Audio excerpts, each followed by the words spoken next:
Ya, les doy la bienvenida entonces a otra clase de planificación urbana y transporte. Vamos a seguir con la clase pasada que estábamos viendo la evaluación bajo el enfoque costo-beneficio. En la clase pasada lo que habíamos dicho fue más bien como los problemas que tenía este tipo de evaluación, aparte de que es la evaluación que se hace en Chile, que es una metodología que se ocupa y es la metodología vigente bajo el cual se evalúan las inversiones, cualquier tipo de inversión, no solamente en transporte, al momento de que el Estado invierte plata en algún proyecto, en algún activo, ya sea físico o intangible, pero que sea activo al fin y al cabo, eh, y que no sea gasto, cualquier inversión que haga el Estado tiene que pasar por el Sistema Nacional de Inversión y por lo tanto se tiene que hacer una evaluación social y esa evaluación social se hace bajo este enfoque costo-beneficio. Y en transporte esto era crítico porque habían algunos elementos que no podían valorizarse, ya habíamos visto algunos problemas de ese enfoque costo-beneficio, de que no todo se le podía poner precio, habían algunas cosas que efectivamente que uno les puede en primero la puede cuantificar de alguna manera, y ahí están, por ejemplo, los ahorros en tiempos de viaje, eh, los ahorros en combustible, la reducción de emisiones, pero habían otras cosas que simplemente no se les podían poner precio, y ahí estaba, solo por mencionar una, el valor estadístico de la vida, que de alguna manera se hace, pero es sumamente difícil porque cómo uno le pone un valor a la vida, un valor monetario. Es muy difícil hacerlo, pero hay metodologías para hacerlo, pero así como está el valor estadístico de la vida, hay otras cosas que simplemente uno no puede valorizar. Y ahí habíamos citado, por ejemplo, el tema de la intrusión visual, si es que estamos hablando de viaductos, es sumamente difícil ponerle un precio a la intrusión visual. Entonces, habían algunas cosas que no se podían, por un lado, medir, incluso midiéndola era difícil ponerle un precio monetario, llevar eso a un costo social. Por lo tanto, en ese caso, la evaluación costo-beneficio perdía un poco de validez porque simplemente no tenía o no capturaba todos los beneficios y los costos sociales.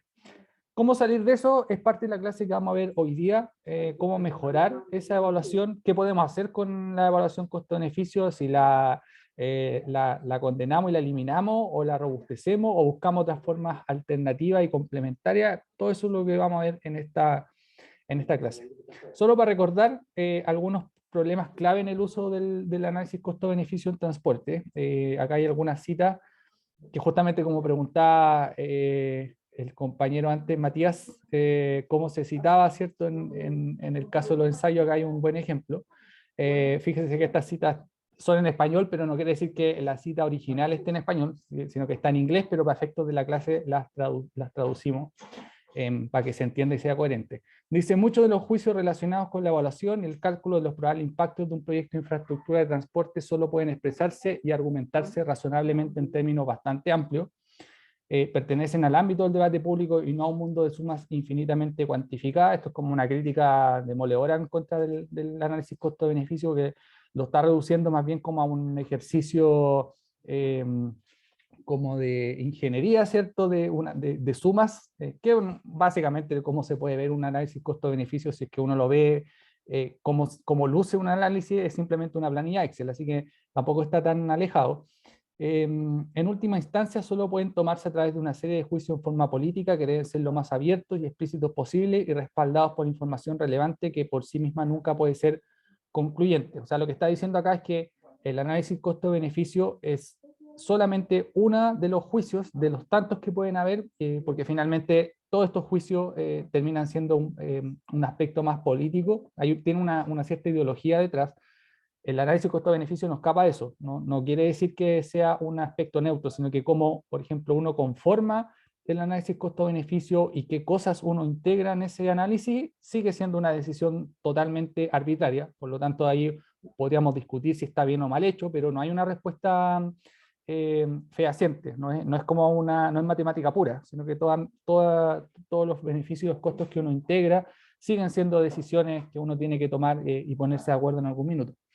La mayor racionalidad en la decisión final no se ve favorecida, sino obstaculizada por el uso de cifras monetarias que ocultan juicios de política relevantes o implican grados de precisión poco realistas y artificiales. Fíjense que acá como que la crítica va por dos lados. Primero, dice que lo que tiene el análisis costo-beneficio son cifras monetarias que ocultan juicios de política relevantes. O sea, cuando uno ve un análisis costo-beneficio, cuando vemos esta planilla Excel, uno va a ver números. Y generalmente uno tiende a pensar que los números reflejan una realidad inmutable, o sea, que no se puede cuestionar. Ya sabemos, por ejemplo, que si hay un ban de 100 millones de dólares o hay una TIR de 6,5%, ese es el número, esa es la TIR que nos dio a partir del ejercicio. Sin embargo, esa TIR de 6,5%, que el número en sí es incuestionable, es más que 6 y menos que 7, eso no se puede cuestionar, pero sí se puede cuestionar cómo se construye ese indicador. Y ahí es donde entran los juicios de política, porque hay algunas cosas que uno integra dentro del análisis costo-beneficio y otras cosas que estamos dejando fuera. Por lo tanto, eso ya es una decisión en sí misma, una decisión totalmente política, arbitraria, con una ideología detrás. ¿Por qué, por ejemplo, ponemos los ahorros en tiempo viaje y dejamos fuera los impactos en áreas verdes? Eso es totalmente una decisión política. Podríamos hacerlo al revés y seguiría estando igual de bien o igual de mal. Por lo tanto, esas cifras que nosotros vemos en el análisis costo-beneficio sí ocultan algunos juicios de política relevantes. Y por otro lado, implican grados de precisión poco realistas y artificiales, porque todo esto finalmente son proyecciones. Y como habíamos dicho en una de las primeras clases, la planificación urbana es cambiante en el tiempo y el desarrollo urbano es cambiante en el tiempo, y proyectar eso en un plazo más largo de tiempo, digamos más allá de 10 años, es muy difícil. Uno puede proyectar más o menos con una precisión relativamente alta lo que va a pasar, por ejemplo, el próximo año, aunque sabemos que el mundo está cada vez más incierto, pero uno puede proyectar de alguna manera lo que va a pasar el siguiente año con algunos supuestos, ¿cierto? Esperando que el COVID no nos afecte de nuevo, que se mantenga como los niveles que está ahora. Uno puede proyectar eso y ser más o menos preciso, más allá de que si hay algunos supuestos que no se cumplen, a lo mejor se nos va a caer la estimación. Pero proyectar, por ejemplo, en 15 años más, imaginarse cómo va a ser el Santiago del 2035 es sumamente difícil. Y por eso, al menos en el caso del transporte, uno generalmente las variables relevantes del desarrollo del sistema de movilidad no las proyecta más allá de 10 años, porque sabemos que más allá de 10 años es muy difícil y probablemente nos iremos a equivocar demasiado, y por lo tanto no tiene mucho sentido proyectar eso. Así que no ahorramos ese ejercicio, entre comillas, un poco inútil, de proyectar esas variables. Lo que uno sí proyecta, tanto en planificación urbana y en transporte, son escenarios. O sea, uno proyecta un escenario deseable en el largo plazo, digamos al 2050. Por ejemplo, parte de eso también se hace en política pública, uno proyecta de que al 2050 seamos carbono neutrales. Ese es un escenario proyectado. Y por lo tanto, eso implica una serie de cosas que hay que hacer o decisiones que hay que tomar de aquí al 2050. Y lo que se hace que es un proceso un poco inverso, porque en ese caso fijamos un escenario deseable y vamos hacia atrás viendo qué decisiones tenemos que tomar. Es un poco, es bastante distinto a proyectar algo al 2050, que es como a partir del escenario de hoy día proyectamos alguna variable al 2050. Es un proceso como a la inversa. En este caso, la proyección de escenarios parte por el escenario deseable y va hacia atrás, mientras que las proyecciones parten del escenario actual y van hacia adelante.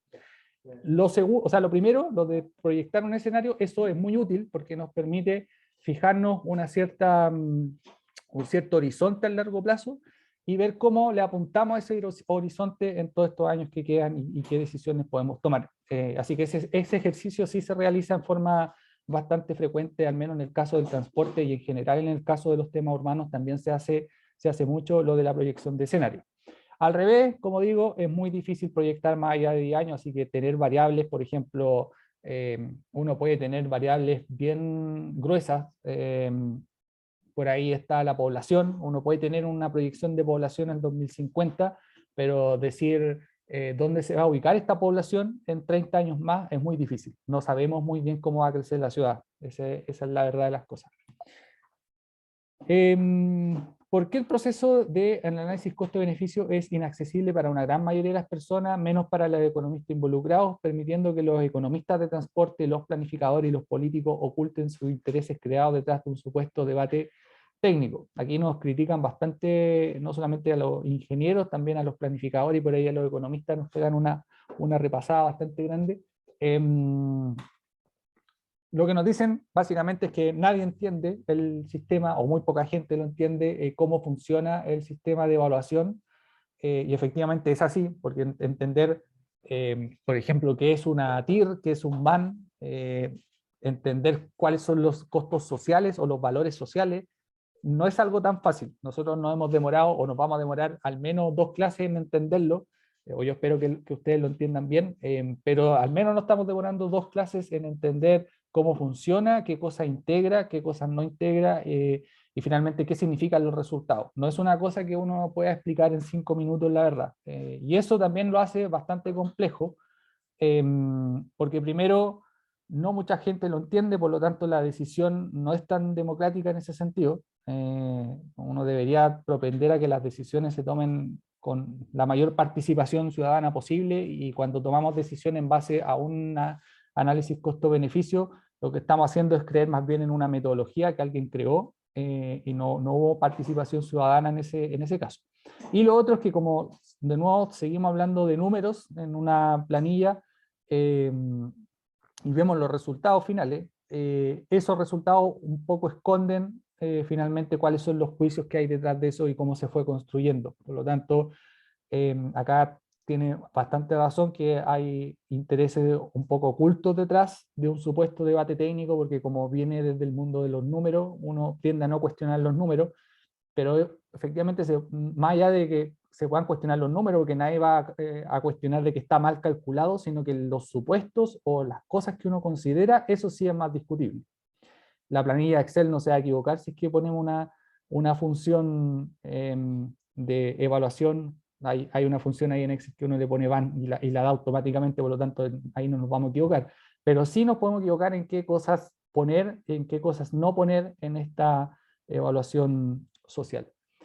Este es como un esquema bien gráfico de qué cosas hoy día son monetizadas e incluidas en la evaluación social, al menos en el caso de transporte. Por ahí tenemos los ahorros de tiempos de viaje, los ahorros de costos de operación, la contaminación. Recuerden que solamente el CO2 se valoriza, hay otros gases de efecto invernadero que no están, en particular los óxidos de nitrógeno,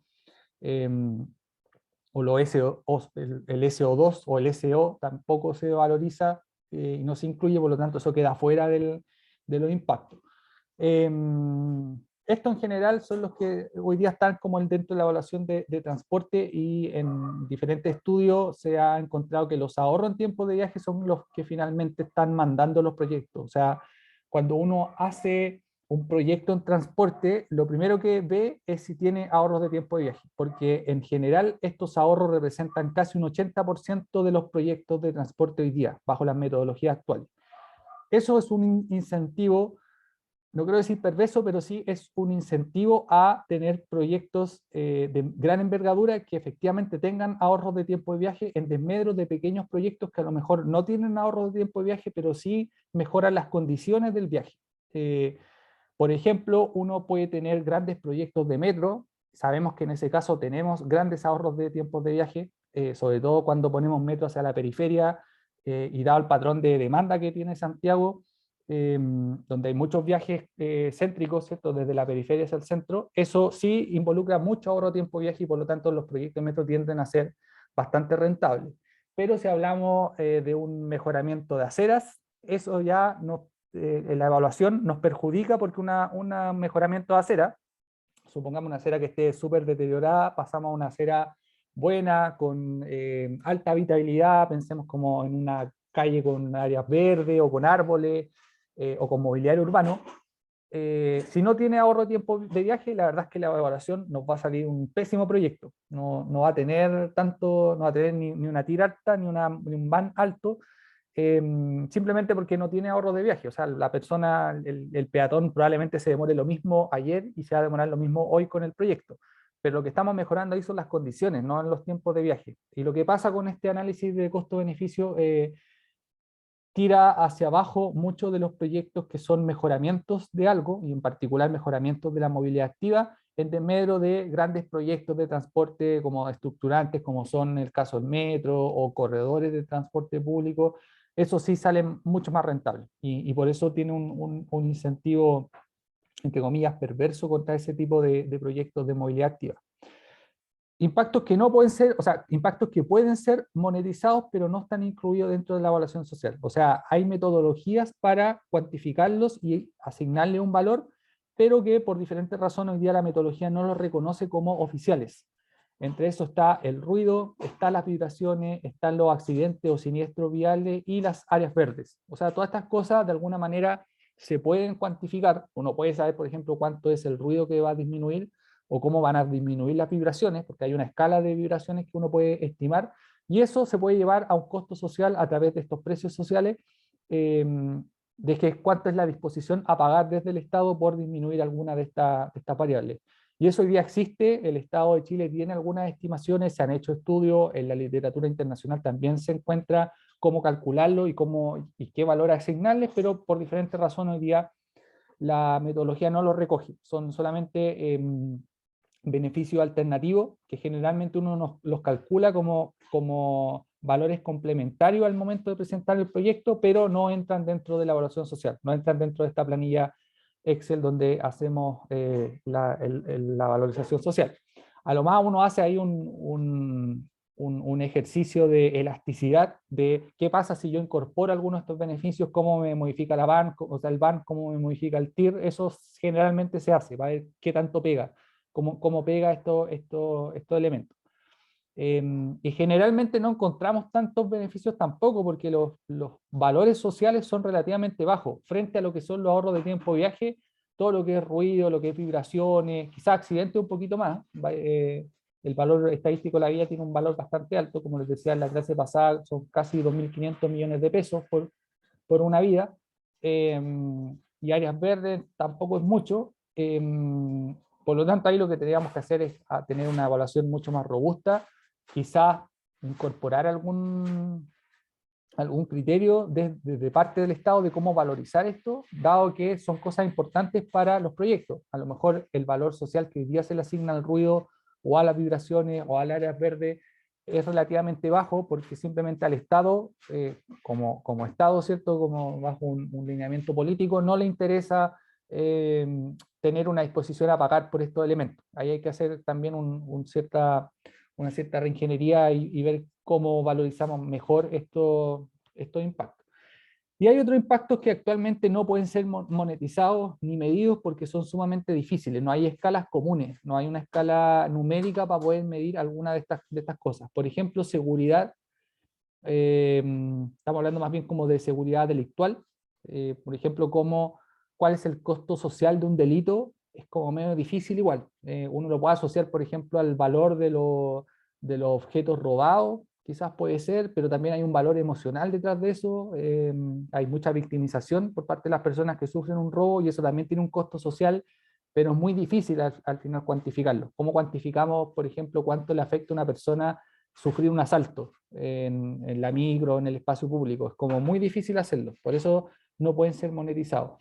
Accesibilidad física, accesibilidad financiera, disrupciones, que tiene que ver con disminuir el riesgo o la probabilidad de que un sistema de movilidad sufra algún desperfecto que lo cierre o lo deje operando en forma parcial. ¿Ya? Eso también podría integrarse como un impacto positivo en la evaluación social, pero también es muy difícil de cuantificar.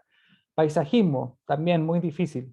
¿Cómo valorizamos, por ejemplo, que las personas prefieran caminar por una calle con árboles versus una calle sin árboles, sin sombra? Es como también difícil de cuantificar porque no hay una medida de sombra ni una medida de habitabilidad. Es como, tiene que ver mucho con las percepciones de cada persona, así que no se puede cuantificar.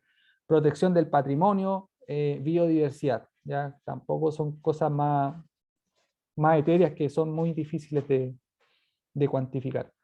Por lo tanto, tenemos impactos que sí son monetizados incluidos, impactos que son monetizados pero no están incluidos por diferentes razones, y hay impactos que son muy difíciles de monetizar porque no hay un valor social. Así que el análisis costo-beneficio deja fuera elementos que son importantes, hay varios de estos que nombramos ahora. También los beneficios se van neteando con los costos. Eso ocurre bastante porque por un lado esto es como una balanza. Uno pone los beneficios en un lado, los costos por otro, y finalmente lo que obtenemos es una BAN o un TIR.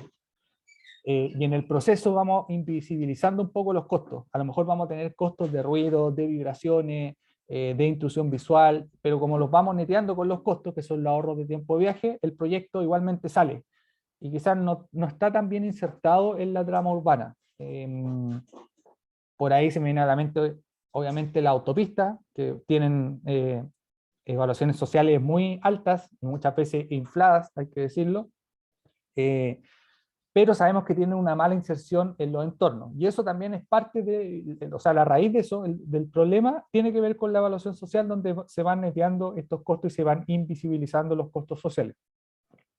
¿Cómo incluir diferentes miradas al problema? Por ejemplo, legitimidad política y también legitimidad pública. O sea, una cosa es planificar un proyecto y otra cosa es que la gente lo adopte, y particularmente la gente en los entornos de ese proyecto lo adopte y lo considere legítimo. Hoy día la evaluación social no se hace, o sea, bajo el enfoque costo-beneficio, no se hace cargo de eso. Problemas, límites de la cuantificación. Hay muchos impactos que no se pueden monetizar de manera efectiva y actualmente estos están mal monetizados o no se incluyen en la evaluación, lo que lleva a un análisis costo-beneficio parcial, ¿cierto? Lo que vimos, lo que acabamos de ver. Uso de aplicación del ahorro del tiempo viaje. ¿Por qué se utiliza el ahorro de tiempo como un objetivo político importante? Eso viene desde hace muchos años, yo diría como desde la década de los 80 más o menos, o quizá antes de la década de los 70, cuando se pensaba que el objetivo del transporte era eficientar los viajes en la red, y por lo tanto ese eficientar tenía que ver con reducir los tiempos de viaje. Es una concepción de la movilidad muy antigua. No quiere decir que los tiempos de viaje no sean importantes, porque sí son importantes, pero a lo mejor y en varias ocasiones mejorar las condiciones de la movilidad no pasa por disminuir los tiempos de viaje. Y ahí el ejemplo de la movilidad activa, ¿cierto? De los proyectos de peatones son muy claros, sobre todo los que tienen que ver con mejoramiento de la habitabilidad de algunos espacios públicos con enfoque de peatones, porque ahí no hay ahorros de tiempo viaje y sabemos que tienen los beneficios que conocemos y que se perciben como buenos proyectos. Sin embargo, bajo una óptica de análisis costo-beneficio, eso no es posible capturarlo. Ayuda a agregar una gran cantidad de pequeños ahorros de tiempo de viaje. Esta otra pregunta clave, porque quizás tenemos proyectos que en realidad tienen súper poco de ahorro de tiempo viaje, un par de minutos, pero como lo usa tanta gente, son tan masivos y tienen tanta demanda, que si juntamos como pequeños ahorros de tiempo de viaje, la bolsa de ahorros se va agrandando, y si eso lo valorizamos por el valor social del tiempo, tenemos una gran cantidad de beneficios sociales a raíz del ahorro de tiempo viaje. Sin embargo, la pregunta es, ¿ayuda eso? ¿Colabora a tener una gran cantidad de pequeños ahorros de tiempo viaje? Supongamos en viajes que duran media hora y uno hace un nuevo corredor de transporte público y ahora resulta que te demoraste 25 minutos. Hay 5 minutos de ahorro, pero ¿son palpables realmente esos 5 minutos? Quizás no. Y ahí está como un poco la pregunta. ¿Vale la pena hacer como proyectos con pequeños ahorros de tiempo de viaje y que se apalancan solo porque son utilizados por una gran cantidad de personas? No hay una respuesta tan clara. A lo mejor esa misma plata invertida en otro tipo de proyectos, que a lo mejor ni siquiera tienen ahorros de tiempo de viaje, pero sí mejoran las condiciones de viaje en ciertos modos, a lo mejor sería mucho más efectiva. Por ahí va esa pregunta. La presunción de que los ahorros de tiempo de viaje son efectivos y tienen un uso alternativo es bastante discutida. Este es como otro cuestionamiento a los proyectos basados en ahorros de tiempo de viaje. Cuando uno hace un proyecto y lo está formulando y lo está planificando y después se evalúa, uno asume que hay ciertas condiciones que llevan a que los usuarios tengan ahorros de tiempo de viaje. Y por lo tanto se proyectan que esos ahorros de tiempo de viaje se proyectan en el tiempo y se van sumando. Y esa demanda queda un poco estática en el tiempo, durante todo el horizonte de evaluación. Nuevamente pongo el caso del metro porque son proyectos en los que yo he trabajado, por lo tanto ahí tengo más experiencia. Cuando se evalúa una línea de metro, lo que uno hace son dos cortes temporales generalmente. Uno hace un corte temporal al año 5 y después hace un corte temporal al año 10. Y modelamos esos dos cortes. O sea, supongamos que estamos en el 2021, uno tiene un corte 2025 que es una modelación de transporte, cómo va a funcionar Santiago el 2025, y una modelación de Santiago al 2030. Eso es lo que generalmente uno usa en la planificación. Pero el ciclo del proyecto, bajo un enfoque de evaluación social, nos pide que el metro sea evaluado a 30 años. Entonces lo que uno hace es que a partir del año 10, uno extrapola estos beneficios, eh, generalmente en relación a las tasas de aumento de población. Uno empieza a extrapolar estos beneficios entre el año 10 al año 30, y por lo tanto estos beneficios van creciendo. Y lo que ocurre entonces, o la traducción de eso, es que asumimos que el mismo patrón de viajes del año 10 va a ser el mismo de ahí en adelante, y llegamos al año 30 con el mismo patrón de viaje, con la única diferencia que va creciendo la población y por lo tanto hay más gente viajando, pero el patrón de viaje sigue siendo el mismo. Hay evidencia en la literatura que dice que eso no ocurre. No es que el patrón de viajes se mantenga y, por ejemplo, alguien que hoy día eh, viva en Maipú y trabaje en Santiago, si es que hoy día se demora 1 hora y le ponen una línea de metro expresa y de repente de la noche a la mañana se va a demorar media hora, no es que esa persona constantemente siga viajando a Santiago en media hora, sino que lo que ocurre es que esa persona, como ya antes estaba acostumbrada a viajar 1 hora, lo que hace en realidad es agrandar su ámbito de acción. Y lo que dice la literatura desde ese enfoque es que en realidad uno no tiene como no tiene ahorros de tiempo en el largo plazo, sino que más bien uno tiene un presupuesto asignado para el transporte. Y si mi presupuesto asignado para el transporte es viajar 1 hora, como era en un inicio, lo que hago entonces es tener como un mayor alcance dentro de la ciudad, dentro de esa hora de viaje. Entonces, si yo antes en 1 hora viajaba de Maipú a Santiago y después me ponen un nuevo sistema de transporte público mucho más eficiente y yo tengo menores tiempos de viaje, lo que hago en realidad es agrandar mi círculo de acción, como mi cobertura, por así decirlo, dentro de la ciudad, y lo que hago entonces es que esa misma hora, ahora, en vez de viajar a Santiago, yo viajo a Las Condes, ¿ya? Y por lo tanto agrando mi radio de acción, y eso también involucra como aumentar la oportunidad a las cuales yo puedo acceder dentro de la misma ciudad, etcétera, etcétera. Entonces lo que uno tiene en realidad es un presupuesto de tiempo, y no es que tenga un ahorro en tiempo de viaje en el largo plazo, sino que más bien uno se adapta a ese presupuesto de tiempo con el que estamos acostumbrados a viajar, de alguna manera. Por lo tanto, esta presunción de que los ahorros de tiempo de viaje son efectivos es bastante cuestionada bajo ese enfoque. Este paper es súper interesante en ese sentido porque tiene harta evidencia de eso que ocurre, que finalmente en el largo plazo la gente como que tiende a adoptar el mismo tiempo de viaje que tenía antes, solamente que ahora viaja más lejos cuando hay proyectos de transporte. Así que es bien choro ese paper. Y por otro lado, en particular, el concepto de ahorro de tiempo-viaje no se transfiere bien a los viajes de transporte público, donde al menos parte del tiempo-viaje se valora e incluso puede ser productivo. Volviendo como a las primeras clases de este curso, habíamos revisado que hoy día la planificación de transporte está basada en un supuesto que es fundamental, que es el usuario racional, donde este usuario que está como lúcido todo el tiempo, lo que hace es minimizar sus costos y por lo tanto dentro de esos costos tiene los tiempos de viaje. Y por lo tanto cualquier proyecto que tenga un ahorro en tiempo de viaje, este usuario racional va a tomar esa opción porque tiene un menor tiempo.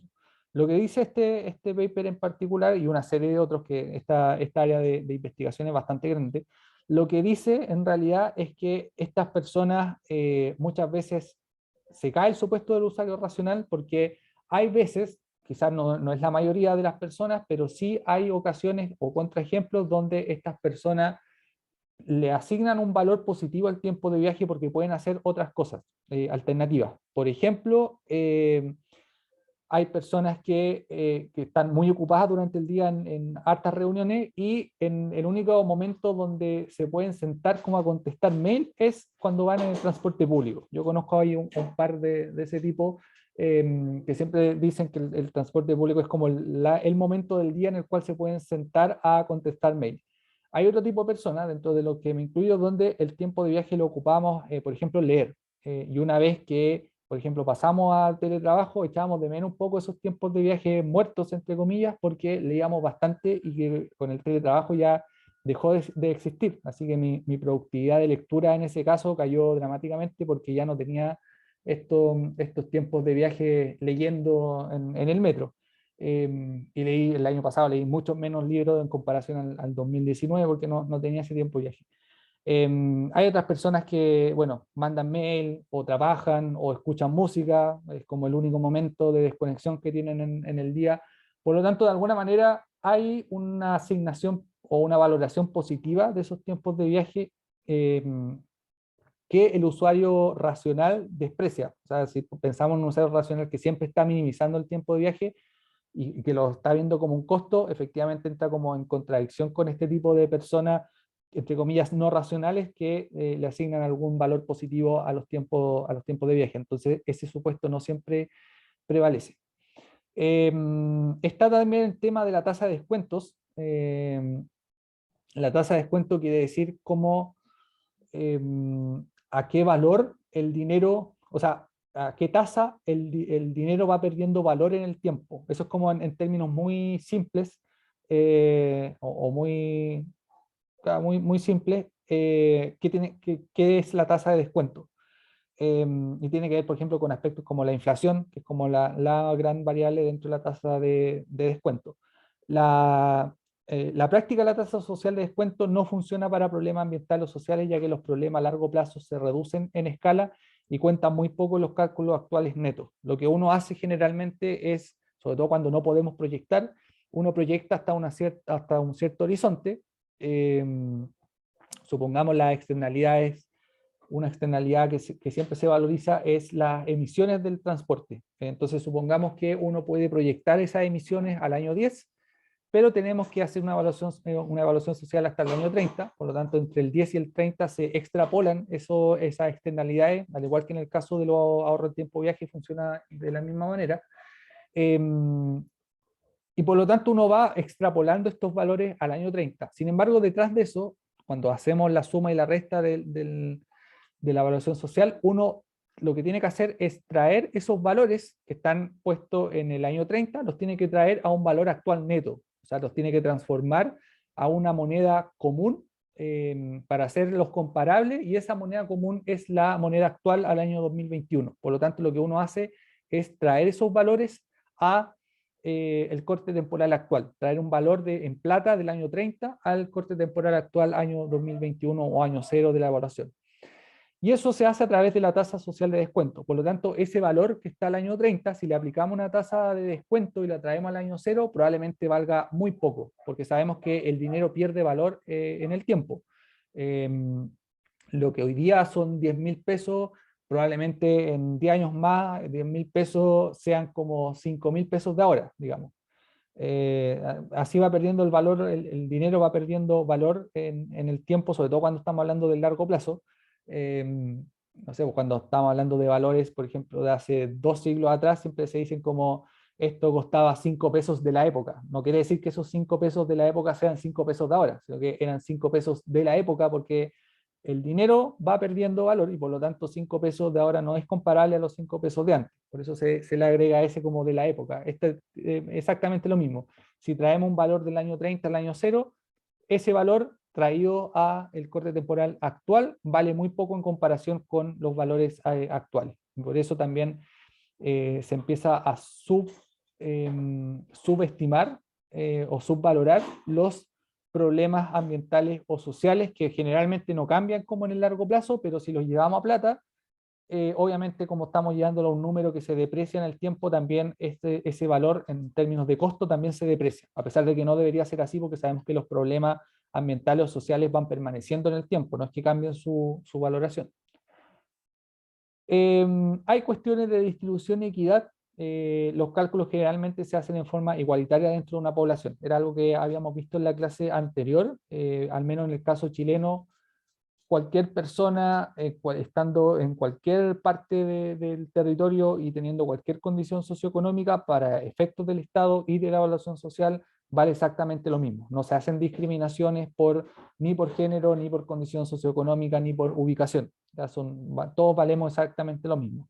Lo que de alguna forma hace algún sentido, como en términos como de una antigua justicia social de que todos éramos iguales ante el Estado y de la ley. Claro, esto también hace sentido bajo esa óptica. Sin embargo, las nuevas tendencias o el nuevo discurso imperante habla más bien de una justicia social. La justicia social no tiene que ver con que seamos todos iguales, sino que a las personas que tienen menos tratar de emparejar la cancha y por lo tanto entregarle más herramientas para que lleguen como a un mismo nivel que las personas más avanzadas o más adelantadas, ¿ya? Y eso, de eso se trata la justicia social. No se trata de que todos seamos iguales, sino que darle más herramientas o distribuir estas herramientas y oportunidades y recursos entre las personas que tienen menos para tratar de igualar la cancha. Ese es como el objetivo que hay detrás de la justicia social. Eso no se refleja dentro de la evaluación social porque, como digo, está construido bajo un paradigma un poco más antiguo que tiene que ver con la igualdad y no con la justicia social. ¿Qué es lo que pasa entonces en este caso? Las cortes más ricas se ven favorecidas en este sistema, en la evaluación costo-beneficio, a través de los valores del tiempo, porque una cosa es qué es lo que pasa para el Estado. Para el Estado todos somos iguales y por lo tanto cada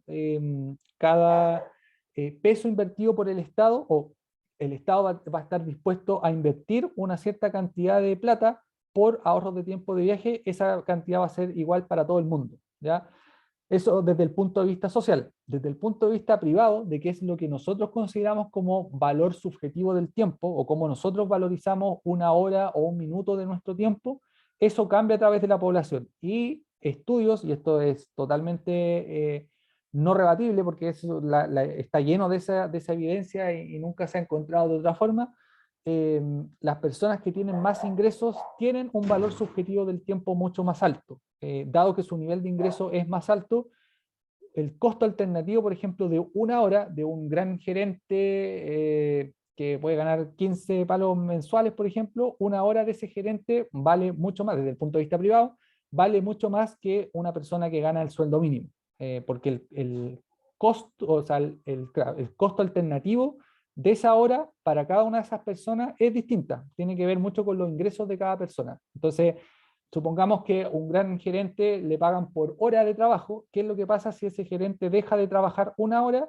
Le van a pagar una cantidad de plata mucho mayor a que una persona que gana el sueldo mínimo deja de trabajar una hora y por lo tanto deja de ganar también una cantidad menor de plata. Eso tiene que ver con los valores subjetivos del tiempo, así como en términos bien gruesos, porque hay varias derivadas a partir de eso, pero es como para explicarlo en términos súper simples. Y lo que pasa entonces es que cuando hay proyectos desde el Estado que se evalúan bajo una óptica social y dado que todos somos iguales, lo que pasa desde el punto de vista privado es que las personas con más altos ingresos, las personas más ricas, se ven más beneficiadas, porque si ponemos una nueva línea de metro y tenemos una persona rica y una persona pobre y las dos dejan o tienen un ahorro de tiempo de una hora, por ejemplo, se demoran una hora menos para ir al trabajo, sabemos que esa hora vale más para un gerente que para alguien que gana el sueldo mínimo. Por lo tanto, ese beneficio que está recibiendo la persona desde el punto de vista privado, a raíz de una inversión social, de una inversión del Estado, son distintos. Por lo tanto, en ese caso, si uno hace la suma neta de todo, y desde el punto de vista privado nuevamente, la persona que es más rica está ganando un mayor beneficio en comparación a una persona pobre. Por eso, en este caso, las cortes más ricas se ven favorecidas en este cálculo a través de los valores del tiempo. Por otro lado, las cohortes más pobres pueden recibir desproporcionadamente los costos de ruido, mala calidad del aire, etcétera, y eso tiene que ver más bien como em, con la formulación de los proyectos. Quizás no tienen que ver tanto con la evaluación, sino que con la formulación de dónde vamos poniendo estos proyectos y quién recibe estos costos sociales. Sabemos en el caso de la autopista que la mayor parte de Vespucio, por decir algo, va a estar a nivel y por lo tanto las personas que viven en los entornos de Vespucio van a recibir todos esos costos de ruido, de mala calidad del aire, de accidentes, etcétera, etcétera. Pero justo en el lado oriente, que otra vez sorpresa, están ubicadas las personas de mayor ingreso en Santiago, justo en esa parte se va a hacer en túnel y por lo tanto no van a recibir todos estos costos sociales que otras partes de Santiago sí tienen. Eso tiene que ver mucho más con la formulación que con la evaluación en todo caso, pero de alguna manera igual están ambas ligadas. Por otro lado, no se tiene en cuenta la calidad del desarrollo, que tiene que ver con efectos de gentrificación. Ya hemos explicado eso, o sea, el concepto de gentrificación en otras clases. Esta es una gran dificultad cuando los objetivos sociales como la necesidad de regeneración o mejorar la equidad social son importantes para un área en particular. Nuevamente, como todas las personas son iguales ante la evaluación social, no se tienen en cuenta estos efectos de gentrificación donde las personas con mayor poder adquisitivo empiezan a expulsar a personas más pobres simplemente por el hecho de que empiezan a subir las rentas de localizarse en algún lugar, suben los arriendos, suben los precios de la vivienda y por lo tanto ya no se hace sostenible para una persona de bajos recursos seguir viviendo en ese espacio y lo que hacen finalmente es abandonar el barrio. Todo esto se provoca a través del mercado, no tiene que ver con que venga Carabinero aquí a echarlos de la casa, sino que todo esto se va provocando en el tiempo desde el mercado, solamente por el hecho de que no pueden seguir pagando y por lo tanto se tienen que mudar hacia otras partes de la ciudad y esa antigua casa se va gentrificando, o ese barrio se va gentrificando con personas de mayor poder adquisitivo. Como dijimos en otra clase, en Santiago tenemos algunos ejemplos de eso muy localizados, Barrio Italia, Las Tarrias, son como los dos más emblemáticos en ese aspecto de la gentrificación y de cómo personas que habían vivido largos años en esos barrios tuvieron que abandonarlos porque se empezó a gentrificar y los arriendos y los costos de vivir ahí fueron subiendo en el tiempo. Así que eso también ocurre. Hay, por otro lado, un limitado análisis ex post. Hay evidencia que sugiere que los números que entran en el CBA no son precisos en el tiempo y que las proyecciones de no hacer nada son inexactas. Acá en particular en Chile somos bastante malos para hacer análisis ex post. No somos muy dados como a revisar nuestros errores o a chequear si nos equivocamos o no.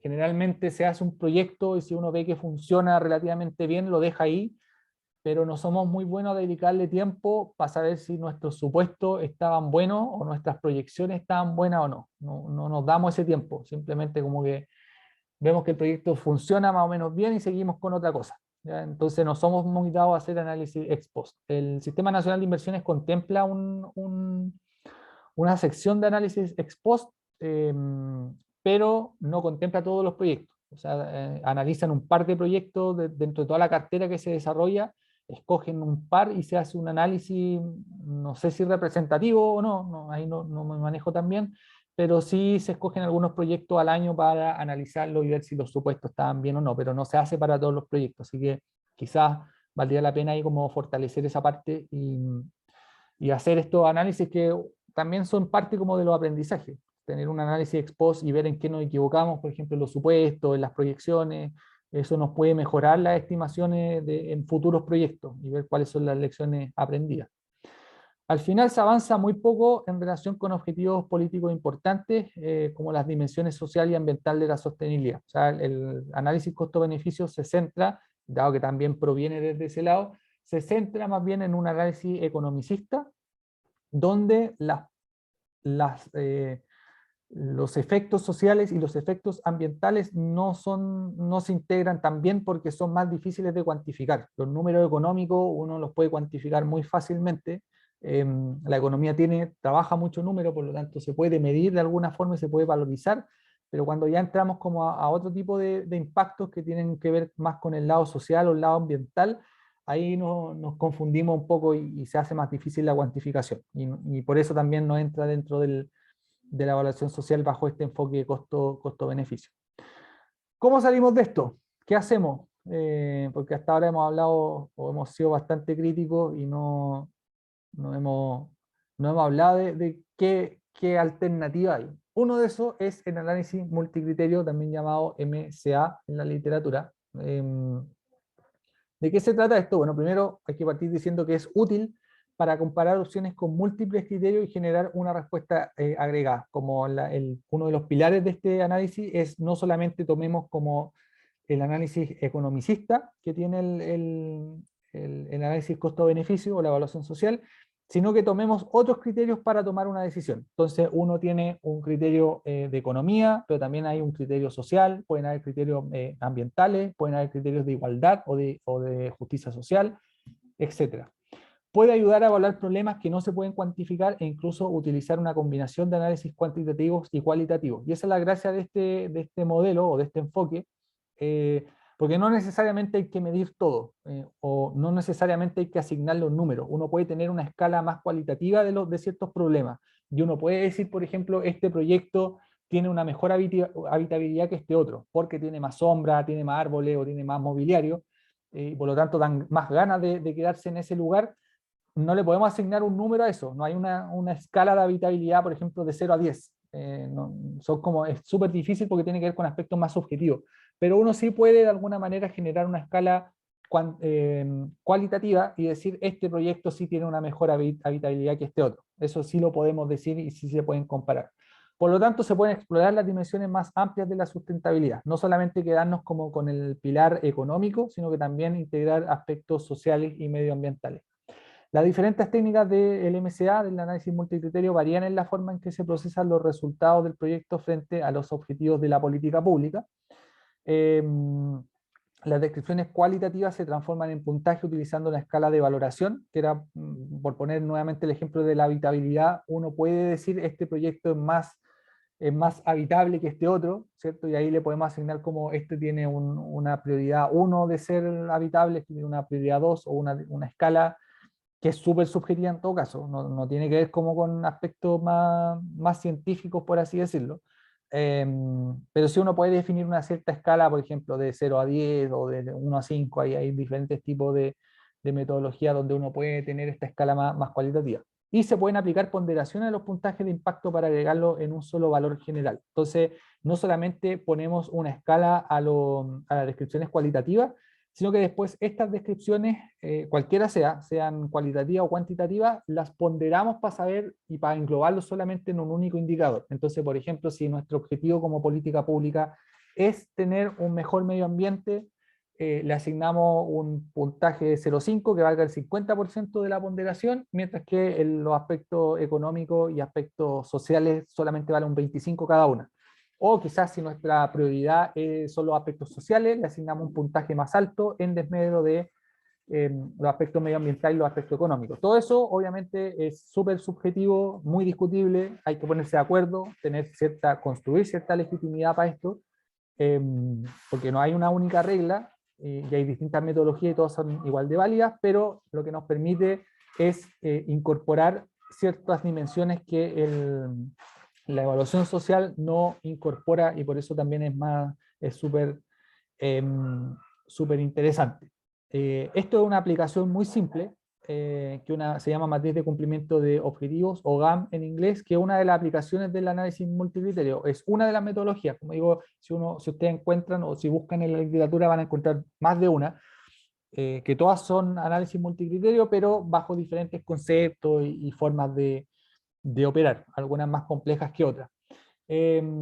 Acá lo que se trata de esto es asignar un puntaje en una escala entre 0 y 5, donde 0 es bajo y 5 es alto, así que es muy intuitivo, en tres dimensiones muy claras. La primera es la reducción de emisiones de CO2, la segunda, incrementar la equidad social, o la justicia social, son términos intercambiables, y mejorar la economía. Entonces, tenemos tres proyectos distintos, una nueva ciclovía, un nuevo corredor de buses y una nueva autopista. Supongamos que queremos resolver un problema de conectividad entre un punto A y un punto B y tenemos estas tres opciones.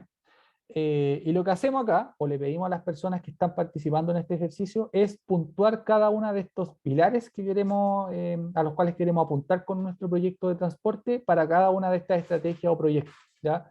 Entonces, por ejemplo, el que hizo este ejercicio, le asignó un puntaje 2 a la reducción de emisiones de la nueva ciclovía, un 3 al nuevo corredor de buses, porque a lo mejor el corredor, por decir algo, atrae una mayor cantidad de gente que la nueva ciclovía y por lo tanto hace bajar a la gente del auto en mayor medida, y 0 a una nueva autopista porque definitivamente una autopista no reduce las emisiones de CO2.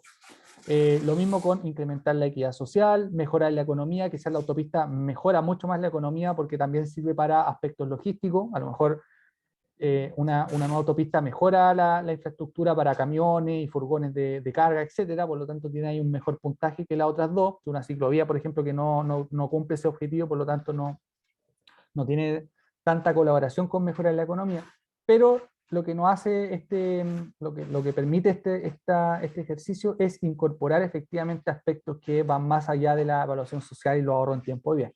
Finalmente lo que hace este ejercicio es que el corredor de buses obtiene una nota más alta y lo que uno debería decir a partir de esto es que uno debería priorizar el corredor de buses en medio de la autopista y la ciclovía. Para mejorar este esquema uno podría incluir los costos que acá no están en ningún lado, o sea, asumimos que hay plata para cualquiera de estas tres cosas y los costos siempre son importantes, así que uno debería ponerlo acá de alguna manera y cuantificar también la importancia de los costos y poner también pesos. A lo mejor no todo esto vale lo mismo, vale un tercio de la evaluación, sino que a lo mejor nos va a interesar más bien incrementar la equidad social, y no tanto la reducción de emisiones, mejorar la economía, así que eso también se puede hacer, ponderar y ponerle peso al objetivo. ¿Cuáles son las ventajas del método, o sea, del método de análisis multicriterio? Primero, identificar los objetivos, que es lo que está acá. ¿Cuáles son estas columnas que nosotros nos gustaría mejorar en el largo plazo? Identificar opciones para alcanzar los objetivos o lo que es lo mismo, identificar los proyectos, que son identificar las filas que están acá, cuáles son los proyectos a los cuales nosotros vamos a apuntar. Identificar criterios para ser usados en la comparación de opciones. En este caso definimos una escala de 0 a 5 para todos los criterios. Eso puede ir cambiando también. Hay algunas escalas que van de 0 a 5, en algún caso uno puede definir como escalas de alto, medio, bajo, ahí dependiendo el objetivo. El análisis de las opciones utilizando el MCA, la puntuación, que tiene que ver con la ponderación o los pesos de las distintas cosas, y finalmente la decisión final. Ahora, la decisión final también puede retroalimentar los objetivos. Si de alguna manera nosotros en el camino nos damos cuenta que quizás los pesos no están bien puestos y a lo mejor nos sale un proyecto más o menos raro y que no nos convence, podemos rehacer el ejercicio colocándole distintos pesos. Así que también podemos incluso incorporando otros objetivos si es que no lo identificamos en el camino. Así que esta parte también se puede retroalimentar y volver a hacer. No es un método rígido. La ventaja es que los proyectos de inversiones pueden juzgarse en función de múltiples atributos que cubren una amplia gama de criterios de sustentabilidad, como vimos no solamente el criterio más economicista, sino que también el medioambiental y el social. Es abierto y explícito porque acá no hay que entender mucho de evaluación social, ni de números, ni de BAN, ni de TIR, ni de tasas sociales de descuento. Es súper simple y puede ser entendible por una gran cantidad de personas. La elección de los objetivos y criterios que se eligen están abiertos al análisis y al cambio si se consideran inapropiados porque tiene esta etapa de retroalimentación. Las puntuaciones y los pesos cuando se usan también son explícitos, no hay que estudiar ingeniería para entenderlo. La medición del desempeño del proyecto puede subcontratarse a expertos, por lo que no necesariamente debe dejarse en manos del propio órgano de toma de decisiones. O sea, no solamente uno se puede quedar como con el ejercicio que recién vimos, sino que también se pueden contratar consultorías un poco más especializadas y determinar ciertos puntajes en algunos pilares. Por ejemplo, si es que uno está analizando un proyecto y queremos saber cuál de estos proyectos mejora la economía, pero ya con números, no solamente como con una intuición, sino que ya tener números, se puede igualmente contratar ciertos análisis más especializados para que determinen cuánto aporta cada uno de estos proyectos a los pilares definidos.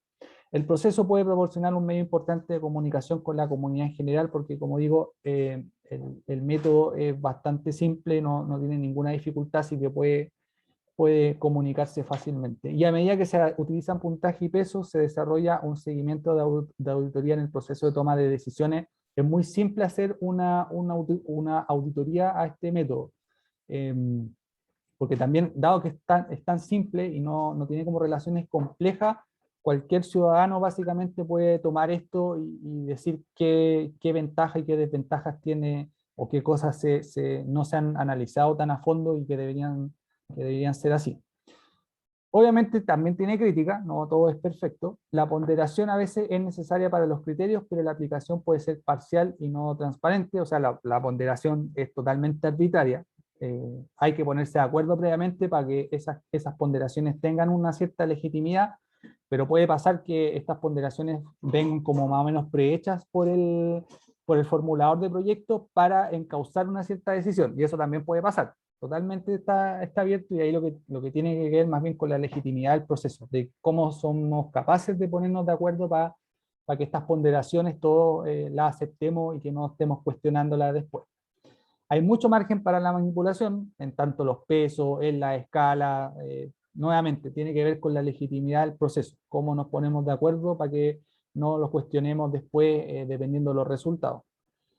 Todavía hay dificultades para comparar los impactos cuantitativos y cualitativos, porque los impactos cuantitativos es muy fácil compararlos y tener los números a mano y por lo tanto ponerle ciertas ponderaciones a esos números, pero los impactos más cualitativos es un poquito más difícil porque hay que inventar una escala que también es subjetiva, por lo tanto ahí también hay ciertas críticas.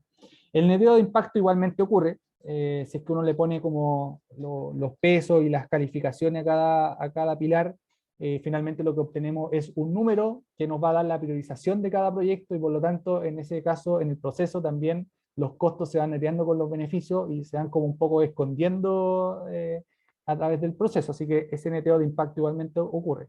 El proceso es difícil de ejecutar con personas que no son especialistas, por ejemplo, en un taller, salvo que los criterios sean tan abiertos y fácilmente comprensibles, pero obviamente si es que estamos analizando un proyecto, esto uno lo puede aplicar, por ejemplo, para los procesos de participación ciudadana, pero ya cuando por el lado más técnico, ¿cierto? Obviamente hay que incorporar como criterios un poco más específicos, y por lo tanto eso no se puede hacer en un taller, sino que hay que hacerlo con análisis o consultoría externa o quizás dentro de la misma organización, pero requiere un mayor tiempo que no necesariamente uno la va a tener en un taller, sino que hay que hacerlo con un poco más de tiempo. En conclusión, existe una crítica a nivel mundial del costo del enfoque de análisis-beneficio en el transporte como algo sin sentido, entre comillas. Hoy lidera la toma de decisiones, al menos en Chile esa es la metodología que hoy día está validada y que está vigente.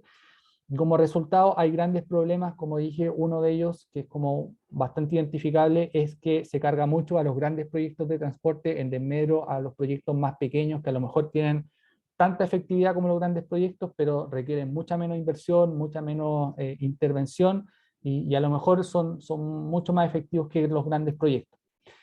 El análisis costo-beneficio sigue siendo el enfoque principal para priorizar la inversión de proyectos en transporte, pero tiene problemas de cuantificación, se usa excesivamente el ahorro de tiempo, más del 80% en el caso chileno.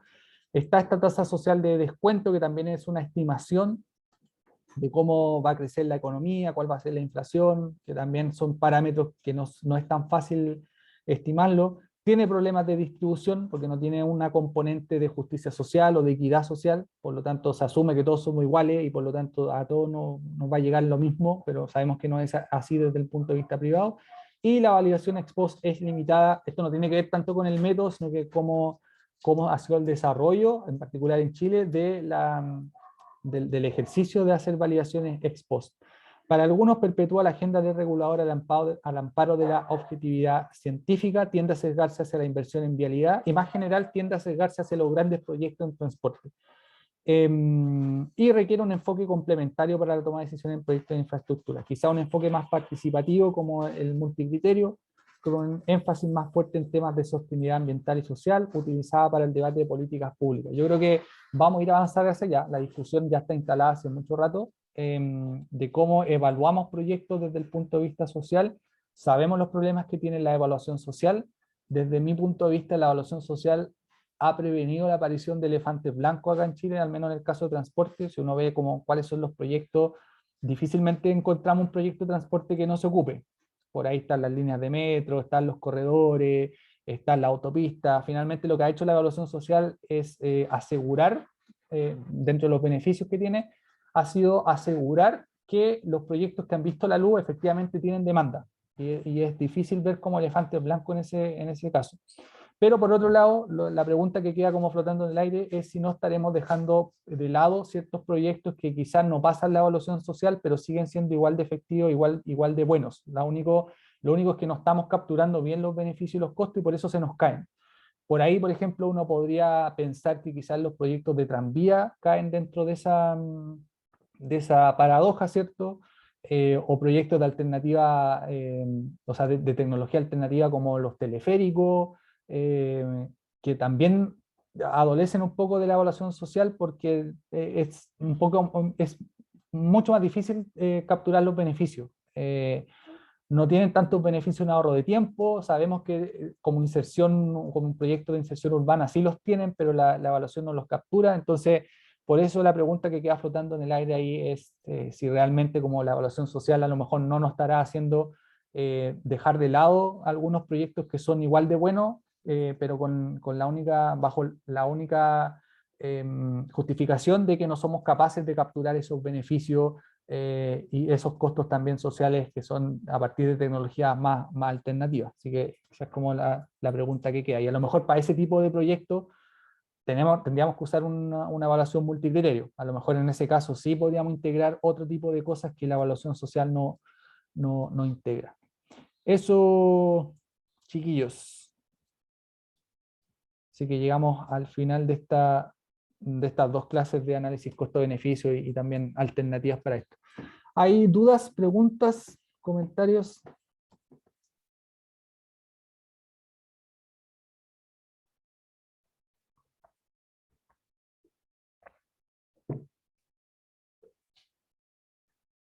¿No?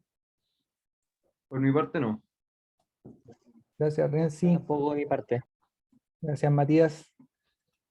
Ya, entonces si no hay comentarios, te recomiendo que vayan a terminar el ensayo. Entonces, lo suban antes de las 23:59 para no tener descuento. Así que éxito y ánimo ahí con el ensayo. Nos vemos entonces el próximo martes. Así que, Profe, ¿sí? para el ensayo podemos pasarnos 200 palabras sin descuento, ¿verdad? Sí, hay una tolerancia ahí, son 2000 palabras, pero hay un 10% de tolerancia, de repente se pasa ahí con un párrafo y para no recortarlo damos esa tolerancia. Ya a partir de Ah, los ya, perfecto. 2200 ya empezamos con los descuentos. Ya, bueno, ya. Muchas gracias, profe. Ya pues, nos vemos entonces el martes, que estén bien. Igual, Ya, chau. profe, nos vemos.